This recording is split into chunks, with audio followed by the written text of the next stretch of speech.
JJ Popcorn Talk.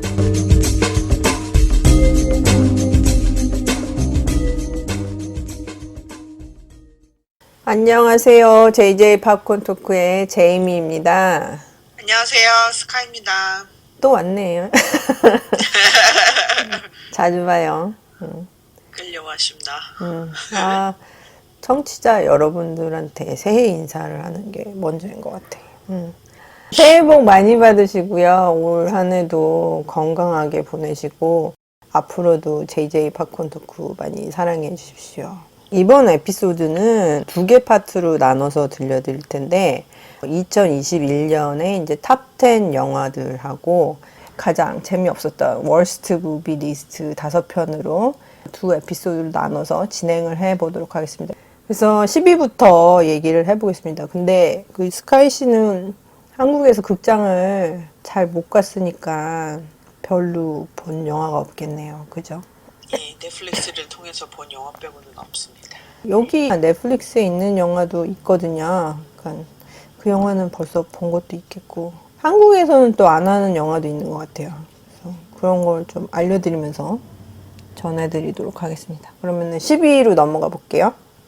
10위는 제가 JJ 팝콘 토크에서 잠깐 얘기를 드렸던 영화인데 다큐멘터리거든요. 이제 다큐멘터리 2편을 뽑았는데 이 중에 한 편은 먼저 말씀을 드렸던 거고요. 그 말씀을 드렸던 영화를 얘기를 해보면은 Summer of Soul이라는 영화거든요. 이 영화가 여름에 극장에서 개봉을 했었는데 미국에서 잠깐 백신을 사람들이 많이 맞고 이렇게 분위기가 좋아져가지고 극장에도 가기 편해진 시기가 잠깐 있었어요. 그래서 그때 가서 운 좋게 볼 수 있었던 영화거든요. 음악 관련된 다큐멘터리이기 때문에 이런 영화는 극장에서 볼 수 있었던 게 너무 행운이었던 것 같아요. 지난해 경우에.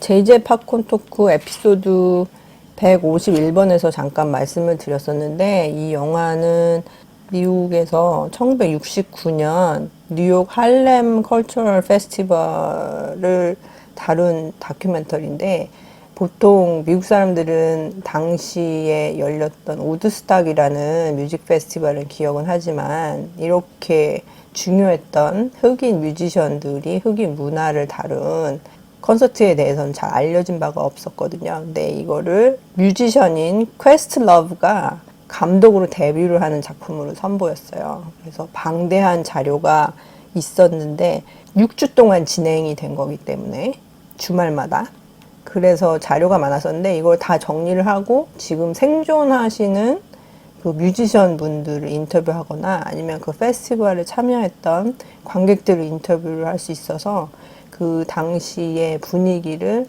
그 자료와 함께 인터뷰로 볼 수 있어서 상당히 좋은 작품이었었던 것 같습니다. 그래서 미국에서는 훌루에서 지금 보실 수 있는데 한국에서도 부산 영화제를 통해서 소개가 된 것 같아요.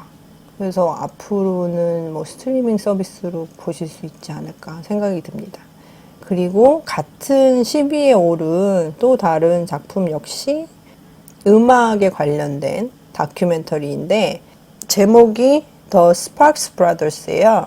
미국에서는 넷플릭스에서 그냥 보실 수 있는데 한국에서는 넷플릭스에 올라가 있지는 않는 것 같아요. 그래서 접하시기가 조금 힘든 작품인 것 같은데 혹시 모르니까 이제 제목을 기억을 하셨다가 나중에라도 보실 수 있으면 보시면 좋을 것 같아요. 그래서 The Sparks Brothers라는 다큐멘터리는 그 에드가 라이트라는 감독 아시죠? Shaun of the Dead 감독. 네, 알죠. 네. 굉장히 재미있는 감독인데 이 감독이 스팍스라는 그룹의 팬이래요. 그래서 저도 스팍스라는 그룹을 잘 들어본 적이 없었거든요. 근데 이분들이 참 대단하더라고. 이 사람들이 미국에서는 그렇게 인기가 없었는데 유럽 쪽에서 인기가 있었대요. 근데 미국 사람들이야. 근데 이분들이 음악을 굉장히 특이하게 여러 시도를 오래 하신 분들이기 때문에 이 밴드의 영향을 받은 밴드들을 내가 다 좋아하더라고요. 창시자 정도 되는 거죠. 그런 분야에서는. 그래서 예를 들어서 제가 듀란 좋아하잖아요. 엄청 좋아하셨죠. 듀란도 이 밴드의 영향을 받은 밴드고 그리고 소닉 유스도 있고 이레이저도 있고요. Faith No More도 있고, Depeche Mode도 있고, Franz Ferdinand도 있고, 굉장히 다양한 밴드들이 이 스파크스의 영향을 받은 거였죠. 그래서 약간 할아버지들 얘기 듣는 듯한, 응? 굉장히 쿨한 할아버지들 얘기 듣는 듯한 그런 다큐멘터리인데, 이 사람들의 음악 세계도 볼 수 있으면서 이 사람들의 영향을 받고 자란 뮤지션들, 지금 유명해진 뮤지션들, 뭐 레드 핫 칠리 페퍼에 있는 멤버도 나오고 또 백도 나오고 별별 사람들이 다 나와요. 뭐 배우도 나오고 감독도 나오고 코미디언도 나오고 진짜 유명한 팬들이 많더라고. 그 사람들이 다 출연을 해가지고 막 난리가 났어. 다들 덕후들? 응? 그런 팬심을 너무 잘 보여주는 거예요. 이 다큐멘터리를 통해서 인터뷰를 하는데 그게 막 이렇게 뿜뿜 막 뿜어져 나오는 그런 에너지를 느낄 수 있어서 이 영화 보면서 저는 처음 본 그룹이었는데 팬이 돼버렸습니다. 그 스파크스는 언제 활동하셨던 분들이에요? 지금도 활동하고 있어요. 아, 예. 제가 모르는 거군요. 비르즈의 영향을 받아가지고 이렇게 만들기 시작을 했는데 그 후로 꾸준히 노력을 하셔서 지금까지도 왕성한 활동을 하고 있고, 그리고 이 형제들의 소원이 자기네가 쓴 영화를 만들어 보는 게 꿈이었거든요. 예, 지난 10월에 한국에서도 개봉을 했던 아네트라는 영화가 있거든요. 레오 카락스가 감독을 한 작품인데 아담 드라이버가 주연을 맡고, 근데 이 작품을 쓴 장본인들이 바로 이 스파크스 그룹의 형제들입니다. 그래서 그런 것까지 연결시켜가지고 이 다큐멘터리를 보실 수 있으면 좋은데 한국에서는 아직 보시기 힘든 것 같아서 이렇게 기억을 잘 해두셨다가 나중에라도 챙겨보시면 좋을 것 같아요. 한국에서는 아네트가 굉장히 인기가 좀 있었던 걸로 알고 있거든요. 미국에서는 지금 아마존 프라임에서 그 영화도 보실 수 있고, 이 The Sparks Brothers는 넷플릭스에서 보실 수 있습니다. 네. 자, 그러면 9위로 넘어가 볼게요. 자, 9위는 제가 늘상 리스트 만들 때 한국 영화가 잘 안 올라오거든요. 근데 맞아요. 왜냐면은 미국에서 사니까 한국 영화를 접하게 될 기회가 그렇게 많지가 않으니까 본 영화 위주로 가게 되잖아요, 리스트가. 그래서 올라가지 못하는 경우가 있었는데 올해는 9위에 한국 영화가 올라갔습니다. 어떤 영화예요? 이준익 감독의 자산 어보입니다. 이 영화가 8월 달에 뉴욕 에이시안 필름 페스티벌에서 소개가 됐었거든요. 근데 이 영화 참 괜찮더라고요. 이것도 흑백으로 촬영을 한 작품인데 한국에서도 굉장히 반향이 컸던 작품으로 알고 있는데 이 설경구 배우하고 변요한 배우의 연기가 진짜 좋았었고, 그리고 영상 자체가 어떤 영화들은 흑백으로 찍은 이유를 잘 모르겠는 그런 영화들이 있어요. 괜히 이제 멋부리려고 그런 것 같다, 막 이런 생각이 드는 영화가 있는데 이 영화는 진짜로 아름답습니다. 아, 저는 그 영화를 못 봐서요. 음, 네, 선전만 엄청 보고 음. 자료대로 못 봐서. 한국에서는 이미 그런 스트리밍으로 보실 수 있는 걸로 알고 있으니까 아직 못 보신 분들 있으면 뭐 극장에서 보실 수 있었으면 참 좋았겠지만 그거는 이미 지나갔으니까 집에서라도 안전하게 시청을 하실 수 있으면 좋겠습니다. 이 영화는 진짜 아름답습니다. 예. 저는 그 팬데믹 끝나고 나면 음, 팬데믹 때 나왔었던 영화들을 극장에서 한 번만 더 보여줬으면 좋겠어요. 짧게라도. 근데 한국은 그런 게 되게 자주 있는 것 같아요. 옛날 영화들 중에서 괜찮은 영화를 다시 극장에서 상영하는 경우를 자주 보거든요. 그런 소식을 접하고 그래서 그런 건 진짜 좋은 것 같아요. 왜냐면 미국에서는 거의 없어요. 그런 경우는. 늘상 영화가 쏟아져 나오기 때문에 자리도 없고, 필름을 복원을 해가지고 다시 상영을 하면은 모를까. 그것도 영화 좋아하는 그런 사람들이 가서 볼 수 있는 소극장 같은 데에서 볼 수가 있거든요. 그래서 규모 큰 극장에서는 보기가 거의 힘들어요. 그런 점이 좀 안타까운 것 같은데 한국에서는 누군가 그런 식으로 기획을 하면 진짜 좋겠네. 팬데믹 때 우리가 놓친 영화들 우선 영화제식으로 해도 괜찮을 것 같아. 맞아요. 그러면 너무 가서 볼 것 같아요, 진짜. 자, 그러면은 파리로 넘어가 보겠습니다. 파리는 세인트 모드라는 영화인데 이 영화도 감독 데뷔를 한 로즈 글라스라는 연출가가 감독과 각본을 다 담당을 해서 만든 영화거든요. 근데 데뷔작이라고 생각을 할 수 없을 만큼 너무 잘 만들었어요. 어떤 내용인데요?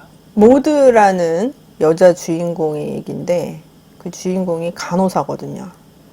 근데 무슨 이유인지 이제 병원에서 일을 하다가 나와서 이제 호스피스에서 이제 근무를 하고 있는데 암에 걸린 전 무용수, 그러니까 안무까지 담당을 했던 유명한 사람을 그러니까 케어를 하게 되는데 그러면서 일어나는 일들이거든요.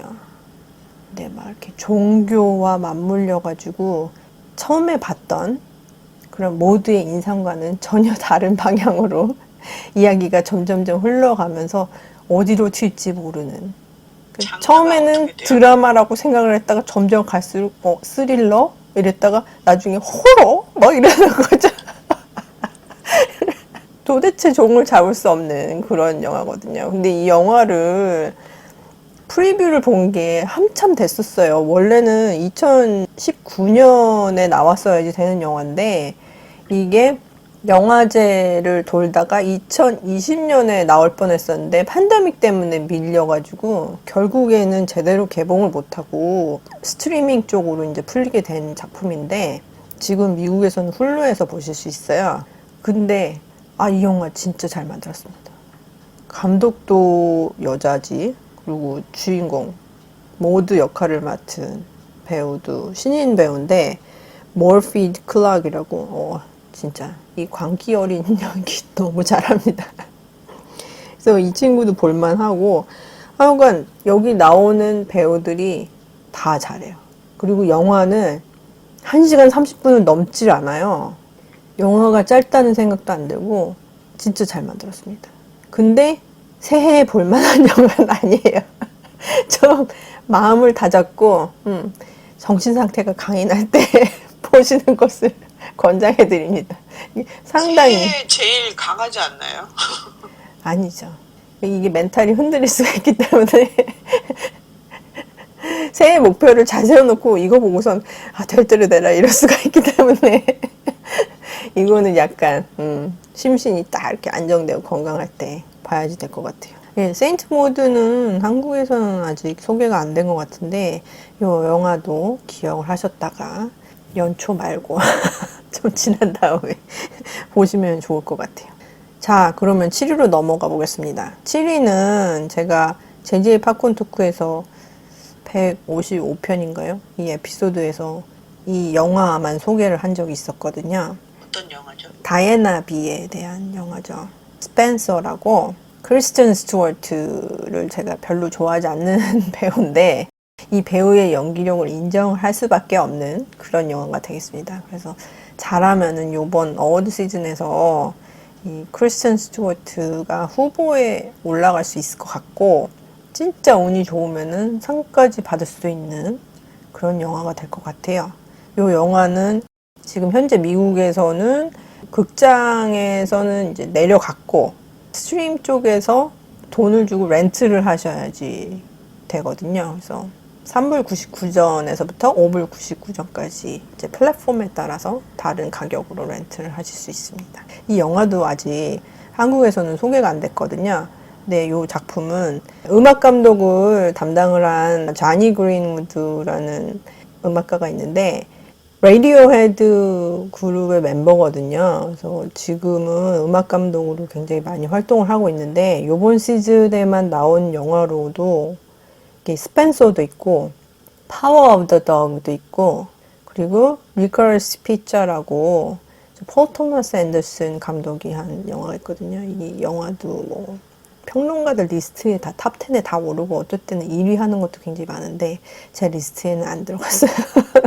그래서 엄청 잘 나가는 음악 감독인데 이제쯤은 이제 상을 줘도 되지 않나. 이렇게 좋은 작품들을 많이 만들어냈기 때문에 꼭 상을 받아야지 될 것 같다는 생각이 드는데, 저는 솔직히 이 세 작품을 다 본 사람으로서 말씀을 드리면 스펜서의 음악이 가장 좋았습니다. 그래서 스펜서로 상을 받을 수 있었으면 좋겠다. 뭐 이런 생각을 한번 해봤어요. 영화도 좋고 음악도 좋은가 보네요. 네. 괜찮고. 그래서 이 촬영도 너무 멋있게 잘 됐고 음악도 좋기 때문에, 뭐 물론 다이아나 비 역할을 맡은 크리스천 스튜어트도 연기를 잘했죠. 그래서 스펜서라는 영화도 잘 기억을 해두시면 좋을 것 같아요. 자, 그러면 6위로 가보겠습니다. 6위 작품은 피그입니다. 피그. 피그요? 네, 만화인가요? 아닙니다.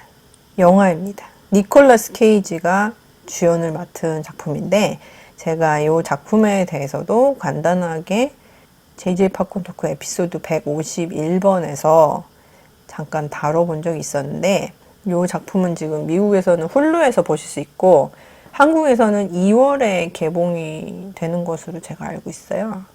그래서 뭐 근데 지금 코로나 사태가 또 악화되고 있는 중이라서 극장에 가서 보기는 힘드실 수도 있는 것 같은데, 이 작품은 뭐 극장에서 보시면 좋겠지만 그래도 뭐 집에서 보시기에도 괜찮은 영화 같으니까 그건 좀 괜찮다는 생각이 드는데, 그 에피소드에서도 잠시 얘기를 해드렸지만 니콜라스 케이지가 키우던 돼지가 있는데 돼지를 누가 납치를 해요. 그래서 이 돼지 찾으러 다니는 얘기입니다. 근데 재밌다고요? 네. 그 얘기 들어보니까 너무 황당할 것 같죠. 그리고 이거 무슨 좌안익 비슷하게 만든 거 아닌가, 뭐 이런 생각도 할 수 있는데, 뭐 컨셉이야 비슷하게 볼 수 있지만 전혀 다른 얘기입니다. 여기서 뭐 니콜라스 케이지가 갑자기 뭐 총을 휘두른다거나 아니면 싸움을 엄청 잘하는 뭐 제아의 고수거나 뭐 이런 내용은 아니거든요. 그래서 얘기를 자세하게 해드릴 수 없는 게, 이게 점점점 이 캐릭터에 대한 레이어가 벗겨지면서 어떤 사람이었던 게 드러나는 그런 내용이기 때문에 모르고 가서 보실수록 재미있게 보실 수 있는 영화예요. 이 영화는 저를 믿으시고 기억을 하셨다가 보시는 게 좋을 것 같아요. 니콜라스 케이지가 한동안 굉장히 이상한 영화들에 많이 나오고, 한동안이 아니죠. 요즘에도 계속 그러는데, 일단 나쁘게 보면은 돈 때문에 아무거나 다 하는 것처럼 보일 수도 있지만, 또 자세하게 보면은 그동안 안 했던 걸 계속 꾸준히 새로운 거를 추구를 하는 그런 배우라고도 볼 수 있는 것 같거든요. 그래서 저는 니콜라스 케이지가 정말 되는 대로 막 찍는 배우라고 생각했지, 이렇게 뭘 커리어를 차근차근 쌓아가고 있는 사람이라는 생각을 잘 못했어서 중간에 나온 영화들을 보면. 그래서 저도 그런 생각을 한 적이 있었는데, 가끔가다 이렇게 괜찮은 영화가 걸린단 말이지. 그러니까 가만히 보면은 그냥 일반 배우들이 하지 못하는 그런 이제 위험 요소가 많은 작품들을 용감하게 뛰어들어서 할 수 있는 그런 몇 안 되는 배우 중에 하나인 것 같아요. 그래서 그 중에 대부분은 욕을 바가지로 먹지만 이렇게 피그처럼 가끔가다 하나씩 걸리는 걸작이 있다는 말이죠. 그래서 여러 개를 다작을 하다 보면 또 아무래도 걸리는 게 있겠죠. 그래서 여기에서 같이 출연한 알렉스 울프라는 배우도 있거든요. 이 친구가 어디서 나왔었냐면은 헤레디터리 있잖아요. 거기에서 아들로 나온 친구거든요. 그리고 그 친구랑 같이 출연을 하는데 둘이서 너무 쿵짝이 잘 맞았대요. 나중에 인터뷰하는 거 보니까. 그래서 지금까지도 엄청 친한 친구로 남아있다고. 그래서 서로에 대해서 칭찬을 하는데 장난이 아니에요. 완전 난리 났어, 난리. 너무 사이가 좋은 거야. 그러니까 막 선배라고 굉장히 막 이렇게 으스대고 막 이러는 사람이 아닌 것 같아요. 굉장히 영화에 관심이 많고 신인 배우들한테도 굉장히 너그럽게 잘 대해주고 그런 선배인 것 같아서 이 사람으로서도 다시 보게 된 그런 작품이 되겠습니다. 네. 그렇네요. 얘기 듣다 보니까 음. 굉장히 다른 면이 느껴지는. 굉장히 잘해준대요. 뭐 혹시 뭐 마음에 맞았기 때문에 그랬을 수도 있지만 굉장히 훈훈한 얘기들이 잘 전해지는 그런 작품이라고 하겠습니다. 그래서 6위 피그였습니다. 자, 그러면은 탑5로 넘어가야죠. 5위는 얼마 전에 극장에서 개봉을 했던 나이트메어 앨리입니다.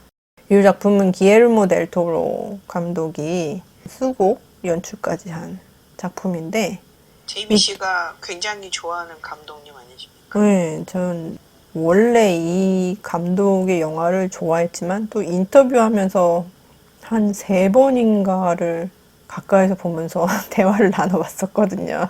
너무너무 좋아. 좋은 사람? 진짜로 영화 얘기를 하면 눈이 반짝반짝 빛나는 사람들 있잖아요. 그런 사람이고 진짜 너그러운 것 같아요. 그러니까 프레스 투어를 하면은 같은 질문을 몇 주 동안 계속 반복을 하면서 하루에 수십 번씩 인터뷰를 해야지 되기 때문에 질리는 경우가 많거든요. 그래서 행동거지가 별로 좋지 않은 사람들이 가끔 나와요. 감독이고 배우 간에. 근데 기엘모 델 토로 감독은 언제 봐도 오늘 에너지가 넘쳐.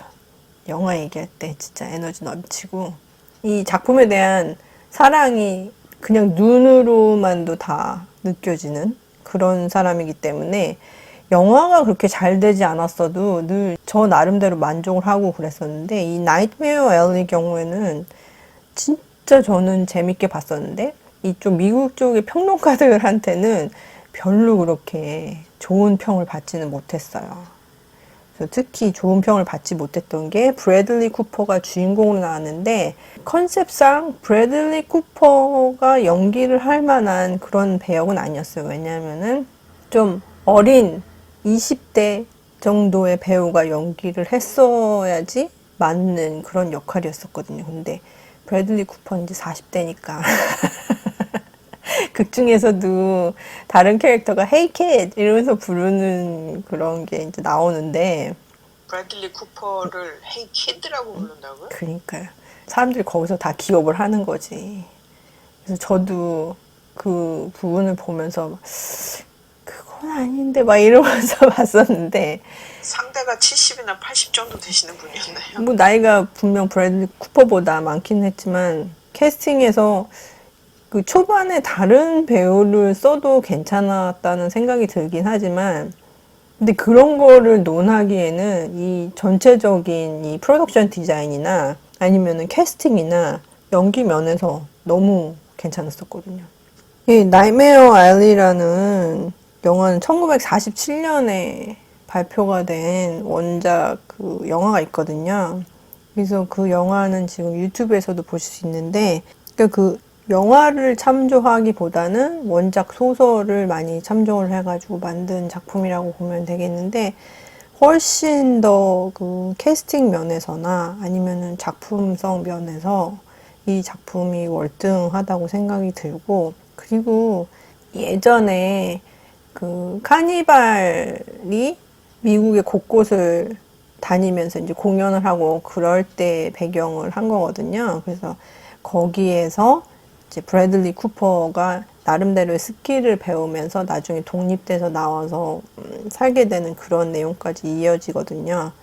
근데 그런 얘기를 보여주면서 굉장히 그 당시의 색감 같은 거를 잘 묘사를 했고 그리고 카니발에서 볼 수 있는 이 다양한 사람들 있잖아요. 성격 강한 그런 캐릭터들을 저희가 다 알고 있는 그런 유명 배우들이 연기를 해요. 예를 들어서 이제 토니 콜렛도 있고 윌럼 데포도 있고 론 펄먼도 있거든요. 론 펄먼이 누구냐면은 헬보이 아시죠? 네. 헬보이 아저씨. 아, 빨간 칠하고 나시는 거군요. 네. 그렇게 굉장히 다양한 배우들이 많이 출연을 하는데 이 배우들이 잠깐 나오지만 굉장히 임팩트 있고 이 캐스트들이 다 영화 속에 잘 스며들어서 전혀 이상하게 생각이 안 들어요. 그러니까 어떤 영화들은 너무 유명한 배우들 많이 나오면은 그 배우들 쳐다보느라고 얘기 진행하는 거 이렇게 다 까먹고 막 이러는 경우가 있는데 이 영화는 그런 점 전혀 없이 스무스하게 처음부터 끝까지 다 나가는 것 같고 그리고 이 캐릭터의 변화도 처음부터 보여주긴 하는데 아 이렇게까지 변할 수 있구나 이런 걸 나중에 조금 놀랄 수 있는 그런 부분도 있어요. 물론 처음부터 다 예상이 됐다 뭐 이렇게 얘기를 하는 평론가들도 있기는 했어요. 근데 저는 뭐 그럼 그래 니 잘났어 막 이런 식으로 댓글을 해주고 싶거든요. 저는 너무 재밌게 봤었기 때문에 반전이 예상이 전혀 안 되는 건 아니었지만 아 그 정도로까지 막 이렇게 생각이 됐기 때문에 저는 정말 재미있게 봤습니다.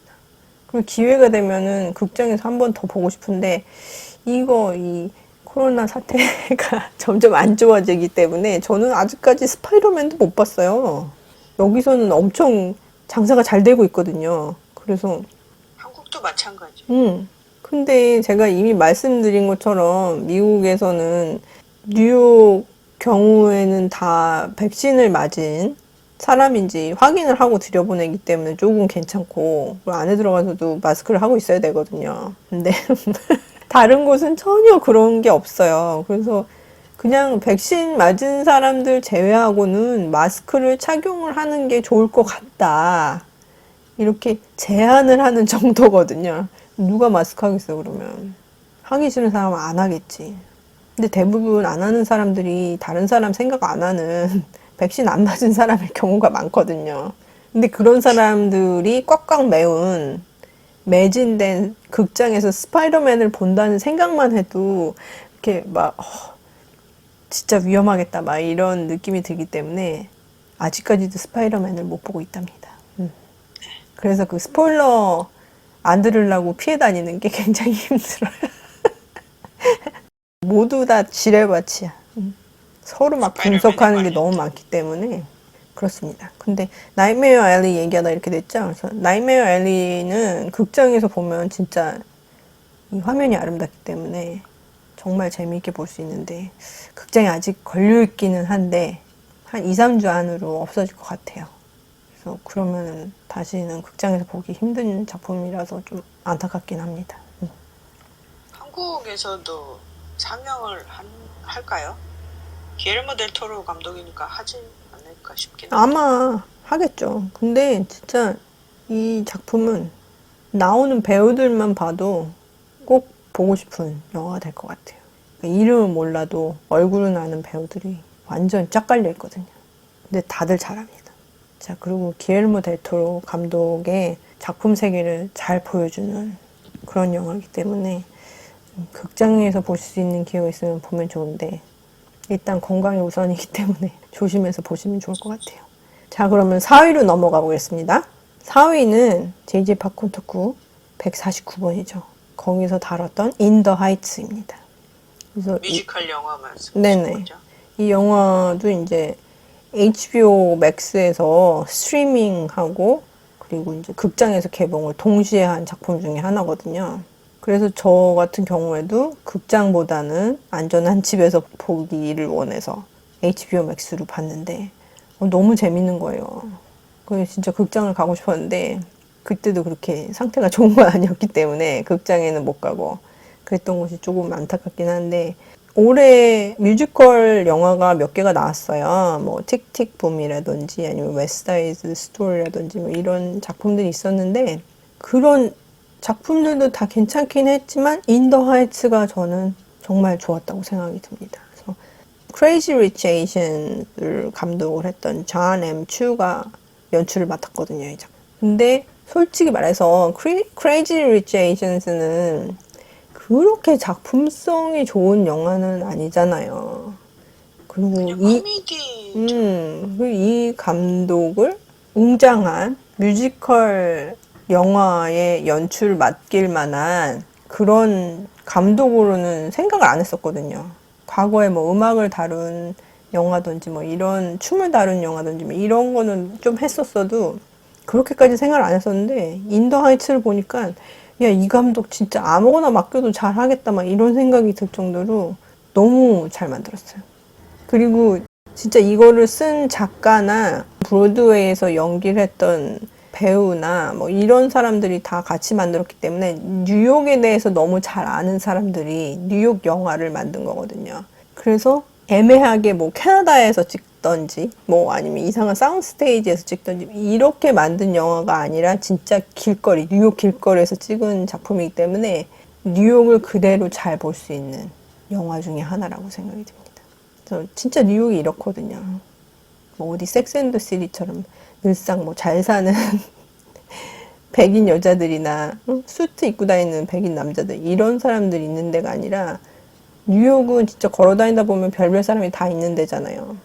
그래서 그런 공간을 진짜 잘 살린 그런 작품이라고 생각하고, 그리고 린 마뉴엘 미란다가 이 작품을 썼거든요. 그리고 자기가 주인공 역할을 브로드웨이에서는 연기를 했었어요. 근데 지금은 그 나이 또래가 아니니까 여기서는 주인공을 안 맡고 잠깐 출연을 하는 정도로 했었는데, 이 사람 역량도 제가 그렇게 좋게 생각은 안 했었거든요. 근데 인더 하이츠를 보면서 아, 사람들이 이래서 칭찬을 하는구나, 이걸 이제 동의를 하게 된 거지. 그러니까 능력을 인정을 해주겠습니다. 그리고 이 사람이 감독 데뷔도 했어요. 아까 얘기를 했던 틱틱붐이라는 작품이 넷플릭스에 올라와 있거든요. 그래서 한국에서도 볼 수 있는데 그 영화로 감독 데뷔를 했습니다. 그래서 그것도 한번 보면 괜찮을 것 같아요. 그 영화도 괜찮거든요. 근데 인더 하이츠는 꼭 보시길 바랍니다. 자, 그리고 3위로 넘어가 보겠습니다. 3위는 뉴욕 필름 페스티벌 작품들 소개를 할 때 제가 얘기를 했었던 영화 중에 하나인데, JJ 팝콘토크 150번째 에피소드를 확인을 해주시면 좋을 것 같아요. 자, 3위는 플리입니다. 한국 제목으로는 나의 집은 어디인가 라는 굉장히 작품인데, 다른 제목이네요. 그래도 에센스는 잘 잡은 것 같아요. 한국 제목이. 가끔가다 뜬금없는 그런 제목을 만드는 경우도 있지만 어떨 때는 영어 제목보다 훨씬 좋을 때가 있는데 이 제목도 괜찮은 것 같아요. 이 작품은 제가 그때도 말씀드렸지만 다큐멘터리인데 애니메이션을 만들었어요. 그래서 굿해요. 그러려면 뭐하러 다큐멘터리를 하나? 막 이런 생각을 했거든요. 근데 이 내용을 알게 되면 애니메이션이 아니고는 표현하기 힘들었던 작품이라고 생각이 들더라고요. 그래서 일단 보시면 왜 애니메이션이라는 그런 장르를 선택을 했는지 그걸 이해를 하실 수 있을 것 같아요. 그래서 덴마크로 망명을 한 아프가니스탄 출신의 30대 중반이 된 한 학자의 얘기인데, 그러니까 아프가니스탄에서 어떻게 탈출을 하게 됐었는지에 대한 얘기를 누구한테도 제대로 얘기를 한 적이 없었어요. 그래서 그런 얘기를 이 다큐멘터리를 찍기에 응하면서 얘기를 털어놓기 시작을 하는데, 이게 왜 그동안에 그렇게 사람들한테 얘기를 안 했었는지 그런 이유가 다 나오거든요, 이 작품 안에서. 그래서 그걸 보면서 이렇게 애니메이션이라는 도구를 사용할 수밖에 없었겠구나, 이런 것도 생각을 하게 되고, 얘기 자체가 너무 드라마틱한 그런 상황들이 많기 때문에 이런 거는 자료로 남길 수 있는 게 하나도 없었잖아요. 이걸 필름으로 찍었었다면은 그냥 그 사람이 계속 줄창 얘기를 하는 거밖에 그게 안 됐을 텐데, 애니메이션으로 하면서 다양한 각도로 볼 수 있게 돼서 좋았었던 것 같고, 플리는 아프가니스탄이라는 소재와 관계없이 다큐멘터리를 애니메이션이라는 도구를 통해서 어떻게 새롭게 표현을 할 수 있는지를 잘 보여주는 영화이기 때문에 한 번은 꼭 보시는 거를 추천해 드려요. 자, 그러면은 2위로 넘어가 보겠습니다. 2위는 스카이 씨도 보신 거예요. 지금 넷플릭스에서 한국에서도 보실 수 있는 작품인데 The Power of the Dog입니다. 그게 2위예요? 네. 스카이 씨보다는 제가 더 재미있게 본 것 같아요, 이 작품은. 그죠? 맞습니다. 예, 본 영화 중에 재밌었긴 했지만 예, 저는 2위일 거라는 생각까지는 못했어요. 저도 처음에 봤을 때는 잘 만들기는 했지만 주인공을 맡은 베네딕트 컴버배치가 역할에 잘 안 어울린다고 생각을 해서 그것 때문에 조금 완전한 몰입이 되지 않았던 작품이라고 생각을 했거든요. 근데 이상하게 보고 난 다음부터 지금까지 이 영화가 머릿속에서 떠나지를 않는 거예요. 그래서 가만히 생각을 해봤어요. 그랬더니 이 영화가 레이어가 너무 많은 거야. 한 겹 한 겹 벗길수록 이 캐릭터의 내면이 다시 보인다고나 할까요? 그래서 생각을 하게 되더라고요. 아, 그 장면이 이래서 그랬구나, 막 이런 거를 뒤늦게 다시 생각을 하게 되고, 그것 때문에 이 작품에 대한 공부를 훨씬 더 많이 했던 것 같아요. 자료도 많이 찾아보고, 영상도 많이 찾아보고, 인터뷰도 많이 찾아보고 그랬거든요. 그러니까 작품 완성도 면에서는 솔직히 이렇게 높은 랭킹에 올라가면은 좀 무리가 있는 작품이라고도 할 수 있는데, 이렇게 머릿속에서 오래 남는 작품이 뭔가 생각을 했을 때는 이 영화였었거든요. 그래서 2위에 올라가게 됐습니다. 지금 평론가들이 굉장히 호평을 해주는 영화예요. 제인 캠피언이라는 감독이 오래간만에 내놓은 피처 필름이기 때문에 그래서 평을 되게 잘 받고 있는데 그런 걸 떠나서 캐스팅도 되게 잘 됐고 여기선 촬영 감독을 맡은 아리 웨그너라는 여성 카메라 감독이 있거든요. 근데 이 사람이 지난해 개봉됐던 졸라라는 영화도 촬영을 맡았었던 굉장히 영향력 있는 촬영 감독인데 극 중에서는 몬테나를 배경으로 했지만 촬영은 뉴질랜드에서 했거든요. 근데 촬영 자체가 섬세함이 잘 묻어나는 화면들로 차 있어요. 제인 캠피언 감독은 예전에 피아노라는 작품으로도 한국에 굉장히 잘 알려졌던 작품인데 이 감독의 영화들을 보면은 세심한 부분에 신경을 많이 쓰는 그런 장면들이 많거든요. 근데 역시 파워 오브 더 덕에서도 그런 장면들을 여기저기서 찾아볼 수 있어서 좋았었고 저는 처음에는 뉴욕 필름 페스티벌에서 봤기 때문에 큰 화면으로 볼 수 있었거든요. 그렇게 봤을 때 하고 또 다시 넷플릭스에 올라왔을 때 TV로도 봤었는데 그렇게 이제 큰 화면을 볼 때나 작은 화면으로 볼 때 이렇게 비교하면서 보니까 보지 못했던 장면들을 또 찾아서 볼 수 있는 그런 묘미가 있더라고요. 거기다가 배우들이 사투리를 쓰는 거죠. 몬테나를 배경으로 했기 때문에. 그래서 액센트 때문에 좀 못 알아듣는 그런 면에서나 아니면은 그 당시에 썼던 그러니까 잘 익숙하지 않은 단어 면에서 이 자막을 같이 두고 봤을 때 큰 도움이 또 되더라고요. 그런 면에서 두 번을 보면서 굉장히 기억에 남는 작품이라서 2위에 뽑았습니다. 스카이 씨는 어땠어요? 이 작품 유일하게 제가 리스트에 올린 것 중에서 본 영화잖아요. 그렇죠. 예. 지금까지 나온 9편 중에 딱 한 편 봤네요. 그래도 본 게 어디야. 재밌었어요. 재밌었는데 뭐 예, 제가 뭐 순위를 매기는 사람은 아니지만 재밌었는데 사실 뭐를 얘기를 하려고 그러는 건지 정확하게 제가 파악을 못했나라는 생각이 살짝 드는. 근데 아까 말씀하셨던 것처럼 그 보고 나서 계속 장면이나 그런 배우들의 표정이나 이런 것들이 계속 기억이 나는 영화 중에 하나였던 건 확실한 것 같아요. 그래서 아까 말씀하신 것처럼 레이어가 많다고 그랬으니까 한 번 더 봐야 될까?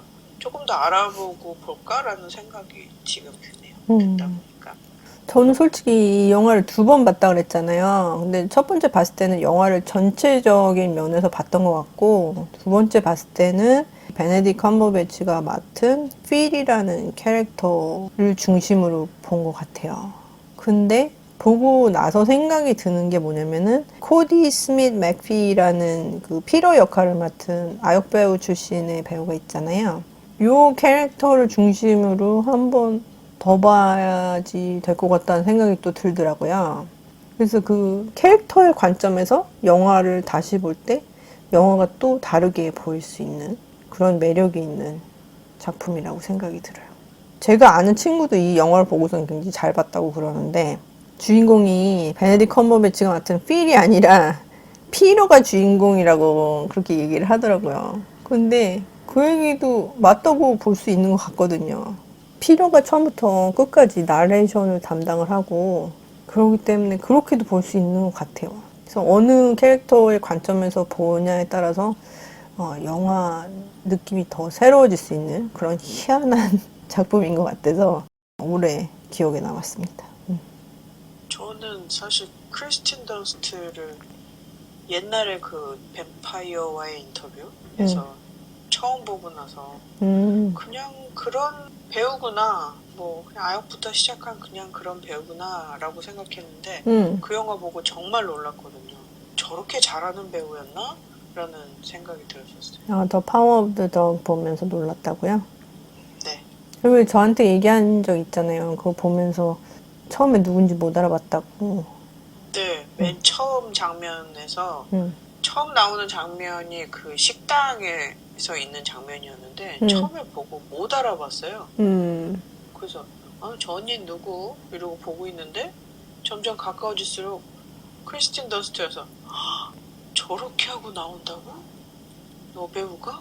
라는 생각이 들면서 그 다음부터 빠져서 본 것 같아요. 그리고 그 특히 술병 찾는 그 장면에서 너무 깜짝 놀랐어요. 아, 이 영화 찍을 때 베네딕 컴버배치가 메소드 연기를 했다고 그러더라고요. 그래가지고 그 캐릭터로 계속 유지를 해가지고 촬영 내내 크리스찬 던스트하고 얘기를 안 했대요. 친해지면 안 되니까. 엄청 살벌했었나 보더라고. 그래서 크리스찬 던스트는 이 영화 홍보하러 다닐 때 이 영화 찍는 동안 자기 너무 괴로웠었다고 그렇게 얘기를 하더라고. 그래서 어려웠었겠다 이런 생각을 했죠. 파워 오브 더 덕은 아까 말씀드린 것처럼 넷플릭스에서 지금 당장 보실 수 있는 작품이니까 한번 기회가 되시면 꼭 챙겨보시기 바랍니다. 특히 자막이 있으니까 더 이해하기 편하실 것 같아요. 자, 그러면은 마지막 1위. 예, 1위. 1위는 데이비드 라우리 감독의 더 그린 나이트입니다. 이 작품도 잠깐 언급을 한 바 있어요. 추천할 만한 영화 소개할 때 JJ 팝콘 토크 에피소드 151번에서 잠깐 다룬 적이 있었는데 이 영화도 극장에서 운 좋게 여름에 볼 수 있었던 작품 중에 하나였어요. 그래서 큰 화면으로 봐서 더 감동이 컸을지도 모르는데 아서왕 아시죠? 원탁의 기사 뭐 그런 시대를 배경으로 한 작품인데 그렇게 예전에 뭐 동화 전지 뭐 그런 식으로 해가지고 그런 얘기를 많이 접해서 어딘가에서 들었던 듯한 그런 얘기로 생각을 하고선 보기 시작했었는데 보면서 그게 다 생각이 나는 거예요. 어렸을 때 읽었던 얘기나 아니면 그때 느꼈던 느낌. 그게 약간 이제 판타지적인 요소가 들어간 경우가 많잖아요. 그린라이트라는 영화가 성인이 볼 수 있는 완벽한 동화라고 생각이 들더라고요. 거기다가 아서왕을 배경으로 한 작품이라 그러면 순전다 백인만 나오는 영화들이 생각이 나잖아요. 주인공을 인도계 영국 배우죠. 데브 파탈이 맡았어요. 이 친구가 누구냐면은 슬럼덕 밀리어네어에서 주인공을 맡았던 그 배우인데 그린라이트에서는 진짜 섹시하게 나와요. 이 배우가 멋있게 자랐다고는 생각을 했었지만 이렇게 섹시한 배우인가? 다시 한번 보게 되는 그런 작품이다. 그리고 이런 식으로 그러니까 백인이 아닌 다른 유색인종을 주인공으로 캐스팅을 한 점이 진짜 대단한 결정이었던 것 같고 그게 또 뭐 영화가 작품성이 없다면은 약간 깜짝 효과를 노린 그런 캐스팅이라고 얘기를 할 수 있겠지만 이 작품 자체가 너무 잘 됐기 때문에 캐스팅이고 연기고 촬영 면에서 너무 완벽하다고 생각이 들어요. 이런 영화를 다시 만나기가 그렇게 쉽지가 않을 것 같아요. 근데 저는 행복하게도 극장에서 볼 수 있는 기회가 있었기 때문에 그게 너무 좋았었죠. 근데 재밌는 거는 아까도 얘기했잖아요. 미국에서는 예전에 개봉했던 영화 다시 안 틀어준다 그랬잖아요. 잘. 그린라이트가 몇 주 전에 미국 영화관에서 다시 재상영을 했었어요. 그런 요구가 있었기 때문에 그랬겠지. 아니면은 각종 어워드가 시상식이 있는 시기였으니까 연말이라서 기억을 리프레시 하기 위해서 그런 스턴트였을지도 모르지만 너무 좋은 기회였었거든요. 근데 안타깝게도 다시 보지는 못했습니다. 그린라이트는 한국에서 8월 5일날 개봉을 해가지고 지금은 렌트해서 보실 수 있는 걸로 알고 있어요. 꼭 한번 관람하시기를 추천드립니다. 그린라이트는 미국에서는 지금 스트리밍으로 렌트를 해서 보실 수 있거든요. 그래서 4불 99전이나 5불 99전으로 렌트를 해서 보실 수 있습니다. 한국에서는 왓챠에서 보실 수 있는 걸로 알고 있습니다. 제가 탑10 리스트에서 1위로 뽑은 만큼 꼭 한번 보실 수 있으면 좋겠네요. 자, 그래서 이렇게 탑10 리스트 영화를 뽑아봤고요. 이 중에서 다큐멘터리가 3편이나 있었어요. 나이가 들면서 점점 다큐멘터리가 좋아지는 것 같습니다. 그러게요. 옛날에 같이 다큐멘터리 봤던 기억은 별로 없는데 말이죠. 거의 같이 본 건 없는 것 같아요, 다큐멘터리는. 자, 그리고 아까 말씀드렸던 것처럼 이 자니 그린우드라는 음악 감독이 음악을 담당을 한 작품들이 많거든요. 그래서 저 리스트에 오른 작품 중에서도 스펜서하고 The Power of the Dog이라는 영화가 있는데 이 영화들을 만약에 보실 기회가 있으면은 음악에도 조금 신경 써서 보시면은 더 재미있게 관람을 하실 수 있지 않을까 생각이 드네요. 그리고 아까 또 말씀드렸던 것 중에서 하나가 데뷔 작품을 제가 또 3작품이나 뽑았어요. 이번 리스트에서. 그래서 니콜라스 케이지가 주연을 맡은 피그하고 세인트 머드라는 작품하고 그 다음에 서머 오브 소울 이 3작품이 다 데뷔 작품이거든요. 감독 데뷔 작품. 근데 데뷔작이라고 보기 힘들 만큼 엄청 잘 만든 영화들이기 때문에 이 영화들도 다시 한번 추천을 드립니다. 탑10 리스트를 1위부터 10위까지 제목만 다시 말씀을 드리고 에피소드를 끝을 낼까 해요. 그래서 1위는 The Green Knight, 2위는 Power of the Dog, 3위는 Flea, 나의 집은 어디인가, 4위는 In the Heights, 5위는 Nightmare Alley, 6위는 Pig, 7위는 Spencer, 8위는 Saint Maud, 9위는 자산어보, 10위는 The Sparks Brothers, 그리고 Summer of Soul입니다. 스카이 씨, 이 중에서 꼭 보고 싶은 영화가 있었어요? 저 다 보고 싶었어요. 그래도 들으면서. 제일 먼저 보고 싶다 막 이렇게 생각이 드는 영화 하나만 꼽아주신다면? 저는 그러면 딱 한 편을 뽑으라면 게르모 델 토로의 영화를 뽑을 것 같습니다. 아, 나이트메어 앨리요? 네. 브래들리 쿠퍼도 좋아하고요. 네. 그리고 게르모 델 토로 감독의 영화도 굉장히 재밌게 봤었어서 그건 꼭 한번 찾아보고 싶어요. 네. 극장에서 볼 수 있으면 좋겠어요. 그죠? 그러게 말입니다. 자, 그러면은 오늘도 굉장히 긴 에피소드가 됐는데 오랫동안 들어주셔서 감사하고 오늘도 제 에피소드를 같이 해준 스카이 씨 감사합니다. 네, 저도 재밌게 잘 들었습니다. 네. 다시 한번 새해에 복 많이 받으시고 올 한 해도 건강하시기 바랍니다. 다음 에피소드에 더 재미있는 내용으로 찾아뵙도록 하겠습니다. 감사합니다. 예, 감사합니다.